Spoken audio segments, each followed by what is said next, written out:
दोस्तों pharma sector की एक कंपनी का एसएमई आईपीओ दोस्तों आने वाला है। तो उसके बारे में हम बात करेंगे इस पूरे वीडियो में। जनरली हम जीएमपी के बारे में बात नहीं करते दोस्तों। आपसे कंपनी के ओवरव्यू यानी बिजनेस के बारे में बात करते हैं, फाइनेंशियल्स के बारे में बात करते हैं, केपीआई के बारे में बात करते हैं, ताकि आपको एक आइडिया लग पाए कि आईपीओ अप्लाई करने जैसे हैं या नहीं दोस्तों। तो इस वीडियो में हम बात करने वाले हैं दोस्तों मेडिस्टेप हेल्थकेयर लिमिटेड के आईपीओ के बारे में, जो कि ऑब्वियसली दोस्तों एक एसएमई आईपीओ है। तो वीडियो स्टार्ट करने से पहले आप समझ ही सकते हैं दोस्तों कि एसएमई आईपीओ में कुछ रिस्क होती है, जैसे लिक्विडिटी इश्यूज आपके साथ हो सकते हैं, जीएमपी को मैनिपुलेट किया जा सकता है। तो ये रिस्क को अपने समझकर अपने फाइनेंशियल एडवाइजर से सलाह लेकर ही दोस्तों करें। लेकिन इस भी वीडियो में मैं दोस्तों आपसे ओवरऑल इस कंपनी के बारे में पूरा डिस्कशन कर लूंगा। तो चलिए दोस्तों वीडियो को स्टार्ट करते हैं और वीडियो में सबसे पहले समझते हैं कि आखिर इस कंपनी का ओवरव्यू क्या है, कब ये कंपनी इनकॉर्पोरेट हुई और आखिर क्या बिजनेस ये कंपनी करती है। तो कंपनी की दोस्तों शुरुआत हुई थी सन 2023 में, यानी कि बहुत कुछ पुरानी कंपनी ये नहीं है। हेल्थ केयर सेक्टर की ये कंपनी है जो जनरली अगर बात करें तो फीमेल हाइजीन से रिलेटेड प्रोडक्ट बनाती है, जैसे सैनिटरी पैड्स, फिर न्यूट्रासूटिकल कुछ प्रोडक्ट बनाती है और कुछ एनर्जी पाउडर्स वगैरह बनाती है, और फिर हेल्थ केयर सप्लीमेंट्स वगैरह और सर्जिकल प्रोडक्ट्स में भी दोस्तों ये डील करती है।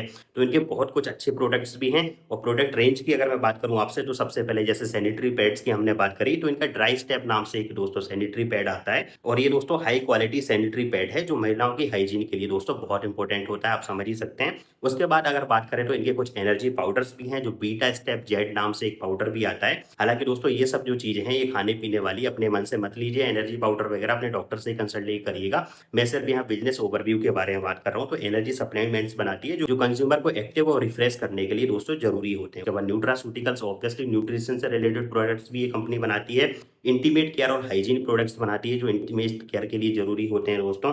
और उसके अलावा सर्जिकल प्रोडक्ट्स में भी डील करते हैं, यानी जो डॉक्टर्स को सर्जरी के टाइम पे जो इक्विपमेंट रिक्वायर्ड होते हैं उन सब में भी दोस्तों ये डील करती है कंपनी। तो अब अगर इसकी वर्कफोर्स की बात करी जाए दोस्तों कंपनी की, तो ऑब्वियसली दोस्तों ये कोई बहुत बड़ी कंपनी नहीं है। अभी तक कंपनी के पास सिर्फ 9 एम्प्लॉई ऐसे हैं जो पेरोल पर हैं। बाकी ऑब्वियसली दोनों दोस्तों डेली वेजेस वाले मजदूर हैं, यानी डेली जो जाते हैं उनको डेली मेहनताना मिलता है। कोई भी दोस्तों इनका कॉन्ट्रेक्चुअल एम्प्लॉय नहीं है। अगर देखें तो 9 परमानेंट एम्प्लॉय है, बाकी के डेली वेजेस पे काम करने वाले हैं, जो कि ऑब्वियसली एक दोस्तों नेगेटिव पॉइंट है, क्योंकि कंपनी नई भी है 2023 के हिसाब से देखें, और कंपनी का साइज भी देखें तो सिर्फ 9 लोगों का दोस्तों साइज है। अगर हम कंपनी के बात के अलावा दोस्तों कंपनी के फाइनेंशियल्स देखें, तो उससे हमें कुछ चीजें पता लग जाती हैं कि कंपनी किस तरीके का परफॉर्म कर रही है। हालांकि दोस्तों बहुत छोटा ये आईपीओ है, एसएमई आईपीओ है, बहुत छोटी अभी कंपनी है, लेकिन फिर भी फाइनेंशियल्स जानना जरूरी हो जाते हैं, क्योंकि फाइनेंशियल्स में सब कुछ समझ में आ जाता है दोस्तों। तो चलिए फाइनेंशियल्स पर चलते हैं। तो मैं यहाँ अपने नोट्स में दोस्तों यहाँ देखकर बात करूंगा, आपके लिए साइड में रेफरेंस के लिए आप देख सकते हैं। तो हम 3 ईयर की बात करेंगे, आप देख सकते हैं 2023, 24, 25 के मैंने यहाँ पर फाइनेंशियल रिजल्ट लेके रखे हैं। तो सबसे पहले दोस्तों अगर हम एसेट की बात करें, एसेट यानी वो वाली चीज जिससे कुछ भी करके आप अर्निंग कर पाओ। एसेट उस चीज को बोलते हैं जिसकी वजह से आपकी कुछ अर्निंग हो रही हो। तो एसेट अगर आप देखें, पिछले साल जो 31 मार्च 2024 को जो ईयर एंड हुआ, उसमें एसेट थे इनके लगभग 15 करोड़ के आसपास के, जो इस बार बढ़कर हो गए लगभग 23 करोड़ के। तो एसेट क्वालिटी इंक्रीमेंट हुई, जो कि बहुत अच्छी चीज है, इसमें कोई डाउट ही नहीं है। उसके बाद टोटल इनकम की बात करें तो पिछले साल जो 31.63 करोड़ की इनकम हुई थी, यानी टोटल रेवेन्यू।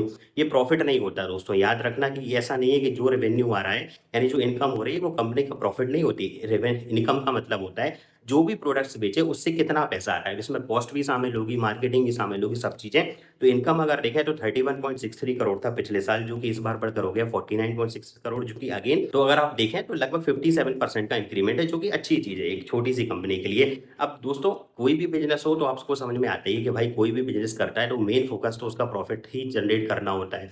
तो अगर पैट की बात करें यानी प्रॉफिट आफ्टर टैक्स की, तो जो पिछले साल था 2.91 करोड़, वो इस साल बढ़कर हो गया 4.14 करोड़। अब ऑब्वियसली दोस्तों बहुत छोटे लेवल की कंपनी है, तो 4 करोड़ भी बहुत ज्यादा हो जाता है। तो 4.14 करोड़ यानी प्रॉफिट में अगर इंक्रीज देखें तो लगभग 42% का इंक्रीज है, जो कि एक अच्छी चीज दिखाता है किसी भी छोटी कंपनी के लिए भी। और अगर उसके पहले प्रॉफिट की बात करें तो 0.92 करोड़ था वहां पर। अब उसके बाद एबिटा की बात कर लें, तो अगर पिछले साल देखें एबिटा भी, तो 3.96 करोड़ था। एबिटा में भी इंक्रीमेंट है 5.6 करोड़ का, जो कि अच्छी चीज है, जो कंपनी की बताता है कि डेली अगर ऑपरेशंस देखें तो कंपनी के बढ़िया चल रहे हैं, कोई दिक्कत वाली बात नहीं है।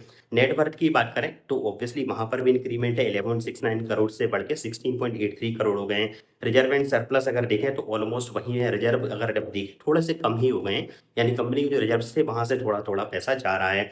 टोटल बोरोइंग्स की बात करें अगर कर्जे की, क्योंकि छोटी कंपनी के लिए ये बहुत ज़्यादा इंपॉर्टेंट हो जाता है। तो अच्छी बात ये है कि कर्जा बहुत ज़्यादा ले नहीं रखा है। पिछले साल 31 मार्च 2024 को जो ईयर एंड हुआ था, उसमें लगभग 0.33 करोड़ के आसपास का कर्जा था और इस बार 0.64 करोड़। हालाँकि परसेंटेज में देखेंगे तो ज़बरदस्त जंप है, लगभग आप देखेंगे तो 90% के ऊपर एक्स्ट्रा कर्जे बढ़े हैं।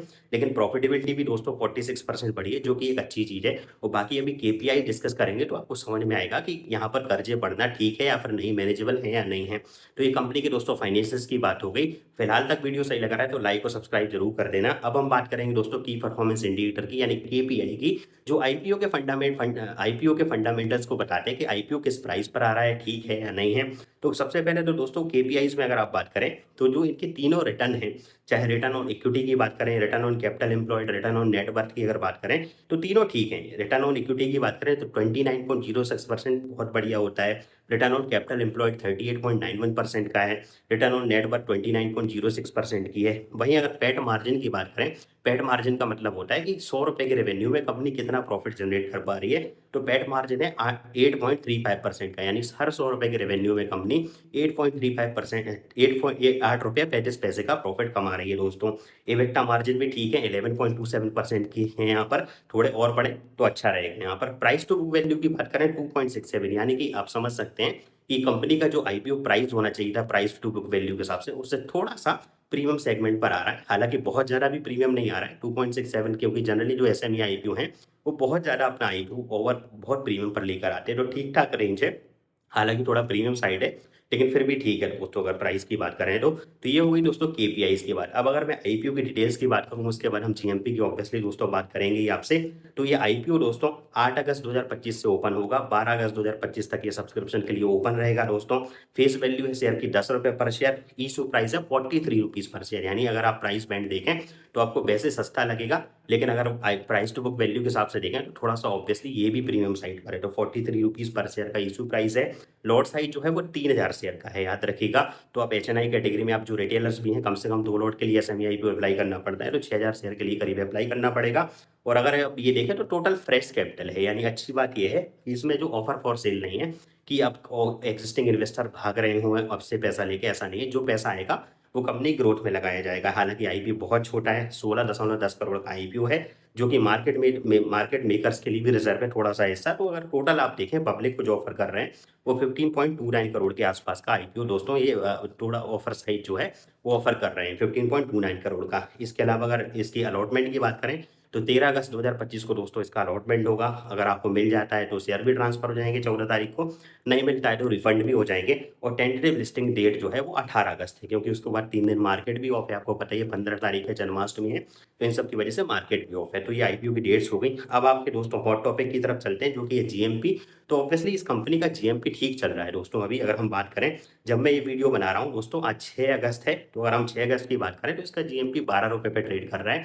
जीएमपी का मतलब कि जो अपर रेंज है प्राइस की उसके कितना ऊपर लोग खरीदने को तैयार है। तो लगभग अगर आप देखें जीएमपी का अकॉर्डिंग, हालांकि मैं फिर एक बात बोलता हूँ जब भी मैं जीएमपी की बात कर रहा हूँ कि जीएमपी दोस्तों कोई भी दोस्तों रेगुलेटेड चीज नहीं है। इसमें प्राइस मैनिपुलेट भी हो सकती है जीएमपी के अकॉर्डिंग, और जीएमपी के ऊपर नीचे किया जा सकता है दोस्तों। और ऐसा भी हो सकता है जब आईपीओ अलॉटमेंट की टाइम आए यानी क्लोज हो जाए तो जीएमपी फिर चले ही ना। तो इस सिर्फ जीएमपी को देखकर आपको अप्लाई नहीं करना चाहिए। बाकी दोस्तों जो भी डिसीजन हो अपने फाइनेंशियल एडवाइजर सलाह लेकर जरूर करिए। मैंने आपको ओवरव्यू बता ही दिया। बाकी जीएमपी का अगर आप देखें तो जीएमपी लगभग 28% के आसपास चल रहा है दोस्तों।